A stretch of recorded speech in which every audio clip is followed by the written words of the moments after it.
Seattle, Washington, a hillside house nestled among tall pines.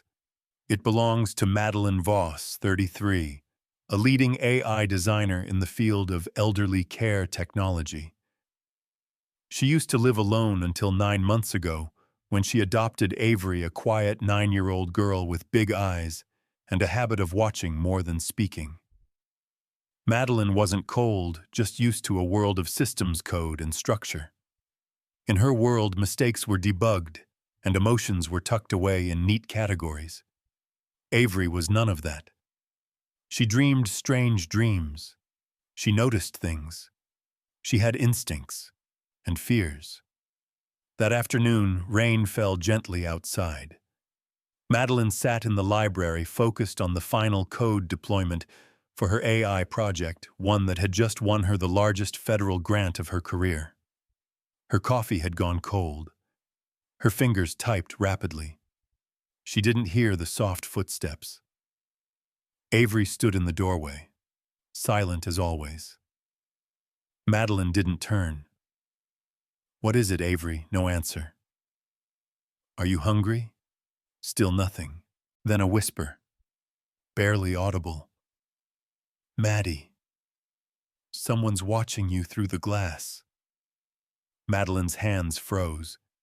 She turned in her chair, following Avery's gaze. But the girl wasn't pointing outside. She was pointing at the painting. A modern, abstract piece, sharp blues and reds hanging above the bookshelf. A birthday gift from Jared, Madeline's boyfriend. He'd said it would add warmth to her workspace. "What do you mean?" Madeline asked, standing now. Avery hesitated, then stepped closer. She raised her small hand and pointed again. "It blinks," she said simply. "A red light. Only at night. And it clicks, like it's breathing." Madeline wanted to laugh. Kids and their imaginations, but something in Avery's voice made her climb the stool and remove the canvas from its hook. Behind the frame, nestled in the wall, was a micro-surveillance camera no larger than a coin. Wired, sleek, not part of her smart system, completely hidden. Until now. She turned slowly to face Avery. "The little girl just said I couldn't sleep. The sound was bothering me." Madeline held the device in her hand, her mind racing. Someone had been watching her, in her own home. And the only person who had seen it, who had known something was wrong, was the girl nobody ever listened to. That's when it began. Madeline sat at the kitchen island long after Avery had gone to bed, the tiny surveillance camera resting on the marble countertop beside her wineglass. It looked harmless, more like a broken button than a device that had likely recorded her voice, her work, her private moments. Her mind kept circling back to the same question: who put it there? Only 3 people had regular access to her home. Avery, obviously. Joseph, her longtime house manager, a kind, retired Navy man in his 60s who'd been with her since the early startup days. And Jared. It couldn't be Joseph. He barely knew how to reset the Wi-Fi, and he treated Avery like a granddaughter. But Jared. She didn't want to suspect him. Not the man who cooked for her on weekends, who knew her stress patterns better than she did, who'd held her when she'd broken down after her father's death last winter. They'd met at a tech fundraising gala. He worked in digital marketing, ran his own agency, and he'd seemed so different from the men who only saw her success as a challenge to conquer. But something had changed in the last few months. He'd started asking more questions about her new grant project, about where she stored her prototype files, about the off-site backups she'd mentioned in passing. He brushed it off as curiosity, admiration. Now it all felt curated, scripted. Madeline opened her laptop and ran a full sweep of her home network, just in case. Avery's voice floated into her memory. "It blinks, and it breathes." It wasn't the first time Avery had pointed something out that adults missed. 2 weeks ago, she said she didn't like how Jared watched the garden security feed from his phone when no one was doing anything. Madeline had laughed. But now, she clicked deeper into her system. There were 7 unidentified devices on her home network. Only 4 were hers. The others labeled vaguely, hidden behind spoofed MAC addresses. One was in her bedroom, another in the guest room where Jared stayed on his weekends over, one near Avery's room. Her breath caught. Her stomach turned. Someone had turned her home into a stage, and she was the unknowing lead actress. The next morning, Jared showed up early carrying his usual charm and 2 lattes from the artisan cafe down the hill. He kissed her cheek, breezed into the kitchen like he owned the place. "You were up late," he said casually, eyeing the bags under her eyes. "Yeah, working. Still trying to hit that deadline." She didn't answer, just watched him. He was so natural, too natural. "I was thinking," Jared continued, handing her the coffee she always liked, flat white, extra hot, no foam. "We should spend the weekend up in Whidbey. Just you and me. No screens, no work. A little detox. What do you think? A perfect distraction. At the perfect time." Madeline smiled softly, accepting the cup.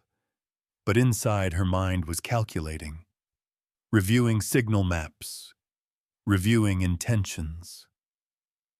He leaned forward to kiss her again. She let him, then said lightly, "Jared, where did you get that painting you gave me?" He blinked, just for a fraction of a second. But she saw it. "Oh," he said smoothly, "local gallery. Why, I just realized I never asked." She took a sip of coffee and walked out of the room. She didn't have proof yet, but she had something better, instinct. And this time she was going to listen. Avery hadn't meant to find the signals. She wasn't snooping. She wasn't trying to catch anyone. She just didn't sleep. It had been that way since the last foster home, since the night she woke up to yelling and didn't dare move from under the blanket for hours. In this house it was quieter, warmer. But at night she still listened, and now she watched too. It had started a few weeks ago when her bedroom buzzed. Not loudly, just this weird static hum that made her skin feel itchy. Maddie had said it was probably the radiator, but Avery knew. So one night she downloaded an app Maddie once used to test her home Wi-Fi strength. Then she found more apps, signal mappers, frequency trackers, things that looked like games at first, but weren't. She watched the network patterns bloom like spider webs across the screen. And that's when she saw them: red nodes, devices that didn't belong, ones that blinked late at night. She tracked 7, mapped them to rooms, marked them on paper she kept tucked under her bed. She told no one, not because she didn't want to, because she didn't know if anyone would believe her. People smiled at her all the time, but their eyes were always somewhere else. Even Maddie, kind as she was, lived in her head, in her code. Jared always tried too hard, always had something clever to say. He brought her coloring books she never asked for, and never really asked what she liked. So Avery had kept her mouth shut. Until yesterday. Until she saw the red light blink behind the painting. Until something inside her said, "Now. Say it now. Or lose the chance." Now she sat cross-legged on the rug in her bedroom, her tablet glowing in her lap. On the screen, 4 devices were active. She tapped the one in the guest room. It was pulsing, which meant someone was using it. She tapped another one, the one near the study. It had gone dark an hour ago. Shut off remotely. Avery chewed the corner of her thumb, thinking. She had tried to talk to Maddie again this morning, but something had shifted. Maddie was moving slower, thinking harder. She was watching Jared like a person watching a fire they hadn't realized was burning right under their feet. But she hadn't said anything to Avery. Not really. Avery closed the app and opened her notes instead, sketches of rooms with red X's notes in tiny print about when lights blinked or when strange hum sounds happened. Her handwriting was cramped, but organized. She paused. There was something she hadn't told Maddie, something she wasn't sure she should. Jared wasn't alone. One night when Maddie had been away on a business trip, Avery had seen someone else in the guest room. A man, tall, with gray at his temples. He had come in late, stayed for less than half an hour, and left without turning on any lights. She had only seen him once, but she remembered his voice, low, fast, angry. She hadn't understood the words, but she'd heard one name, Maddie. Now she wondered if that man wasn't just a friend, or a stranger. Now she wondered if he was part of the reason the buzz never stopped. Downstairs, the hallway creaked. Avery's breath caught. She tapped the app back open and clicked scan again. The device in the guest room was now transmitting. She stood slowly, padded to her door, and opened it just a crack. Footsteps, soft, bare, and a shadow moving toward the study. Not Maddie, not Joseph. She shut the door silently, heart hammering. Tomorrow she would tell Maddie everything. But tonight she would watch. She would wait. Because the girl who wasn't sleeping was finally wide awake. Madeline stood in the middle of her study, phone in hand, trying to steady her breath. She'd just gotten off a call with Jared. He'd told her he had to reschedule their weekend trip. Something about a client emergency in Vancouver. But his voice had been too even, too rehearsed. And most of all, he hadn't asked why she sounded different. He never missed changes in her tone, until now. The more she thought about it, the more threads began to unravel. He'd been the one to suggest moving her sensitive documents to a shared cloud for easier backup. He always offered to pick up her laptop for her from the office. And he knew exactly when her last AI update would be ready for deployment. She pulled up her internal security logs. Every time her office had been accessed, there were gaps. Times she was out and should have received motion alerts, but the alerts had been wiped. And the only people with that kind of admin-level access, her and her CTO, Wesley Grant. Madeline hadn't thought of Wesley at all. They'd worked together since her earliest prototypes. He was brilliant, charming in a nerdy way, and always stayed out of the spotlight. But something shifted 6 months ago when she landed the federal research contract. He'd been quieter, less collaborative, more protective over infrastructure. She suddenly remembered something Avery had said last week, something she'd brushed off. There's a man who comes here when you're not home. He wears nice shoes. I see the footprints. Nice shoes. Wesley always wore Italian leather shoes polished even on casual Fridays. Madeline froze. The shadow in the hallway. The device still transmitting from the guest room. The camera behind the painting Jared gave her. She was being watched by two men. One in love with her. One who had built her entire back-end infrastructure. And somewhere between them was a 9-year-old girl who had seen it all.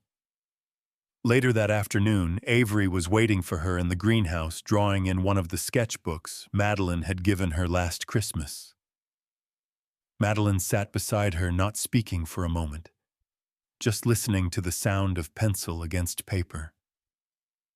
Then she asked softly, "Have you ever seen anyone here when I wasn't home?" Avery looked up. Her brown eyes were unreadable. Maybe she said, "Can you tell me what you saw?" Avery hesitated, then turned the page in her notebook. There was a sketch of the guest room, and two shadows, one taller than the other, standing by the window. Underneath, she had written in tiny letters, "They argue but never yell. They bring papers." One said my name. Madeline felt a chill run through her spine. Avery. Why didn't you tell me? Avery's voice was small. Because last time I told someone what I saw, they said I was lying. Madeline closed her eyes. I believe you. I believe you now. And I'm sorry I didn't ask sooner. The girl tilted her head. Is it Jared? Madeline nodded slowly. I think it might be more than just him. Avery put her sketchbook down. I can show you, she said. All of it. I've been watching too. Back inside, they sat on the floor of the library. Avery pulled up her tablet. Her small fingers flew across the screen, navigating signal trackers, connection logs, timestamps. See this? She said, pointing to a red box. This is the one behind your bookshelf. It's been sending files to a server in Chicago. That's where the other man goes sometimes. I heard him say it. Madeline was stunned. You traced the server I didn't hack? Avery said quickly. I just listened. But you intercepted communications. Avery nodded. Some. Enough. On the screen, Madeline saw something she hadn't expected. A message log, Jared texting someone named W. Grant. The texts were cold, professional, coordinated. They were planning a full data extraction, the final version of her AI prototype combined with her security codes, to be transferred in 4 days during a scheduled blackout test at her lab. They weren't just stealing her work. They were planning to frame her for leaking confidential government data. Her throat tightened. This was bigger than a breakup, bigger than betrayal. This could end her career, her life, her custody of Avery, unless they stopped it first. Madeline hadn't felt adrenaline like this since the day she pitched her company to investors with $27 in her checking account and code that hadn't compiled cleanly in 2 days. Only this time, it wasn't venture capital at stake. It was everything. She sat at the dining table with Avery that evening. Lights dimmed her laptop screen, casting long shadows across the wood. On the screen, Avery's network map was layered with red alerts, every compromised device, every outbound signal, every server connection Jared and Wesley had used to copy her intellectual property and prepare the frame-up. They weren't just opportunists. They were building a narrative. Emails in her name to foreign tech firms. Private server access records faked. Bank accounts opened with her social security number. A story carefully designed to make her look like the leak. They'll trigger it during the lab's power test, Avery said, pointing to a calendar entry. That's when no cameras are recording. And no one will notice if files go missing until after. Madeline had no idea how this 9-year-old had come to understand sabotage at this level. But she didn't ask. She just listened. She hadn't done that enough. We can't go to the board yet, she said. Not until we have undeniable proof. Avery gave her a look, the kind that said already working on it. Can you show me what you intercepted between Jared and Wesley? Madeline asked. Avery tapped into a feed. The messages popped up. Wesley. Final pull scheduled Friday. Ensure M is off-site. Jared. She's going to Whidbey that weekend. Wesley, perfect. You're sure she's unaware, Jared? She's still sleeping next to me. Trust me. Madeline's jaw tightened. There it was. Not just betrayal, contempt. They didn't just want her work. They wanted her out of her own company, disgraced, discarded. She looked at Avery. You said you had an idea. The girl gave a tiny smile. One that didn't belong on a child. We let them do it, she said. Almost. The plan came together fast, too fast, Madeline feared, but time wasn't on their side. Joseph, her house manager, was brought in next. The look on his face when he learned what had been happening said it all. No disbelief, just sorrow and fury. I've been watching that man walk through your front door for 6 months, Joseph said. Wished I'd paid more attention to where he looked when your back was turned. He would help gather the physical evidence, disable the devices they couldn't trace safely. He would also quietly loop in Madeline's legal counsel and the cybersecurity contact she had at the state tech office, someone she once helped on a medtech ethics case. They would gather logs, copy drives, isolate transmission paths. Quietly. And Avery would monitor everything. She was the only one who could do it without raising suspicion. You're sure you're okay being involved? Madeline asked one night as they reviewed the decoy server setup. Avery looked at her eyes clear. I was already involved the second I saw that blinking light. The trap was simple in theory. Let Jared believe Madeline had left town early for Whidbey. Allow Wesley to log into the decoy server that mirrored her prototype directory, except this one was embedded with packet tracking software. Every keystroke, every transfer would be recorded and traced. Meanwhile, Jared's final move, planting the foreign emails, would be intercepted by the legal team working quietly behind the scenes. The FBI wouldn't be called yet, but once they had recorded proof, the whole operation would fall in one swift, undeniable motion. Timing is everything, Joseph said the night before the scheduled extraction. Don't worry, Avery replied, eyes on the glowing tablet in her hands. I've got eyes on every wire. Outside Madeline's home, mist clung to the pines like secrets still deciding whether to whisper or stay silent. Inside the house was still. Quiet. Almost too quiet. To Jared it looked like the perfect moment. He stood in the study alone. No Maddie, no Joseph. Just him, his encrypted laptop, and a flash drive shaped like a key. He'd waited months for this, orchestrated every smile, every apology, every candlelit dinner.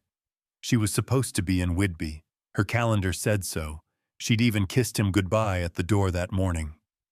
What she didn't know, he thought, was that by tomorrow she'd wake up to a media firestorm and a warrant with her name on it.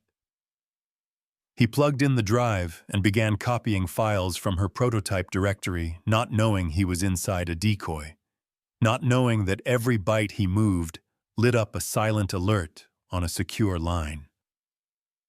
Across the house in the small utility room turned command center, Madeline watched him in real time. Avery sat next to her tablet, balanced on her knees, earbuds and tracking every signal. He just opened the third folder, Avery said. That one has the tracer embedded. Joseph checked the timestamp on his watch. And Wesley logged in remotely from his apartment 10 minutes ago, Madeline replied. He's coordinating the leak emails. ETA on the legal team, Joseph asked. 13 minutes, she said. They'll arrive with a cybercrime officer and a federal liaison. Joseph chuckled dry and low. Imagine their faces. Avery didn't laugh. Her eyes were too sharp for that. Instead, she said, he's sending the files now. 11:17 p.m. The moment the final file transfer ended, everything happened at once. Lights flipped on, doors opened, footsteps fast, certain, echoed down the hallway. Jared looked up from the keyboard, confused at first. Then the study door opened. Madeline stepped inside. Her hair was pulled back, expression unreadable. Joseph stood behind her. And beside him, Avery, tablet in hand, silent and unblinking. Jared blinked, stunned. Maddie, I thought you thought I was out of town, she finished for him, because that's what you needed to believe. His eyes darted to the screen. to the open files, to the blinking record icon in the corner. "You set me up," he whispered. "No," Madeline said calmly. "You set yourself up. I just finally started listening." Before he could run, two men in plain suits appeared in the doorway. One of them flashed a badge. The other began collecting devices. Jared didn't move. He didn't scream or protest. He just looked at Madeline like a man watching a mirror crack and finally seeing himself clearly. "You really loved the art, didn't you?" she said coldly, glancing at the painting. Too bad it was the ugliest thing in the room. Meanwhile, across town, federal agents knocked on Wesley Grant's door. They didn't ask. They walked in. On his monitor, a trail of forged emails sat open, files ready for upload, accounts created in her name. He didn't deny it. He just closed his eyes. Back at the house, Avery leaned into Madeline's side as they watched Jared being led away in handcuffs. She didn't say anything until the front door shut behind him. Then she whispered, "He always looked over his shoulder when he thought no one was watching." Madeline swallowed hard. "And you saw it?" Avery nodded. "You just weren't ready to see it with me." Madeline looked down at the little girl, the one who'd never asked for trust, but had earned it more than anyone she'd ever known. "You saved my life," she said softly. "No," Avery replied. "I saved our home." 3 weeks had passed since Jared and Wesley were arrested. The tech community was still buzzing about it. Two men at the center of one of the most sophisticated corporate infiltration attempts in recent memory. Headlines ranged from Silicon Valley love triangle turns criminal to AI heiress outsmarts internal sabotage. But inside Madeline Voss's home, the noise had faded. The rooms felt different now, clearer, safer, and full of choice. Madeline stood on the porch, steaming mug in hand, watching Avery attempt to teach Joseph how to use the new signal scanning device they'd built together. It was small fit in a palm, but powerful enough to flag any hidden transmissions within a 100-foot radius. "You built that from my spare parts drawer?" she'd asked when Avery first showed her. "No," Avery had said matter-of-factly. "I built it from watching you." That was what kept echoing in her mind. All the things she'd missed because she'd assumed wisdom had to come from degrees, titles, boardrooms.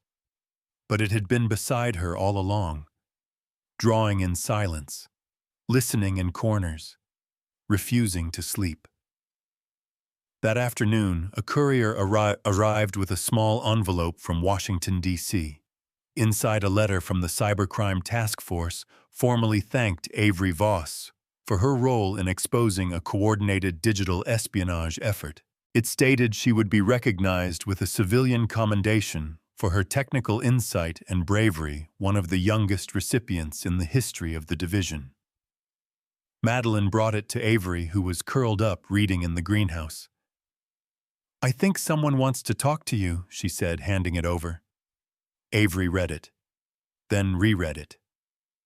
She didn't speak.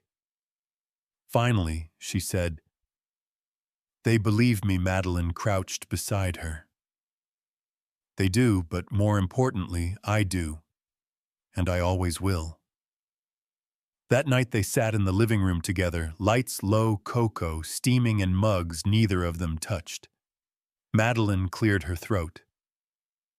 "I've been thinking," she began, "about the way everything nearly fell apart, and how easily trust can be stolen if you're not guarding the right things." Avery looked up, listening. So Madeline continued, "I'm launching a foundation, not for tech, for people. People who've been manipulated or deceived in digital relationships. People like me. People like you." Avery's eyes widened. "Like a safe place, yes," Madeline said. "Education, tools, support. And I want to name it after the person who saved me." A pause. Then she smiled. The Avery Project. Avery blinked. That's my name. I know, Madeline said softly, because you're the reason I finally heard what mattered. A few days later, they stood in a judge's chambers signing papers that made everything official. Avery Voss, once a child shuffled from house to house, was now legally and permanently Madeline's daughter. But the paperwork mattered far less than what they already knew. They had chosen each other, not because of blood, but because when everything went silent, they still listened. As Madeline tucked her in that night, Avery whispered, "Do you think people will ever really listen to small voices?" Madeline kissed her forehead. "They will," she said, "because yours changed everything." The Avery Project had expanded into 6 states. It had helped prevent over 140 digital manipulation scams, provided cyber education, hundreds of teenagers and seniors, and trained dozens of local officers to recognize signs of internal digital coercion. Avery, now 10, had already co-filed 2 patents. She was asked to speak twice at conferences, though she only agreed to do 1. "People should listen because it's right," she told Madeline, "not because I have a microphone." Madeline had stepped back from company leadership. She now taught a masterclass on AI ethics, consulted part-time, and always made time for school projects, coding experiments, and nightly cocoa. And every evening, before Avery closed her tablet, she would do 1 final scan, just to be sure. Because the world wasn't always safe. But this house, it was.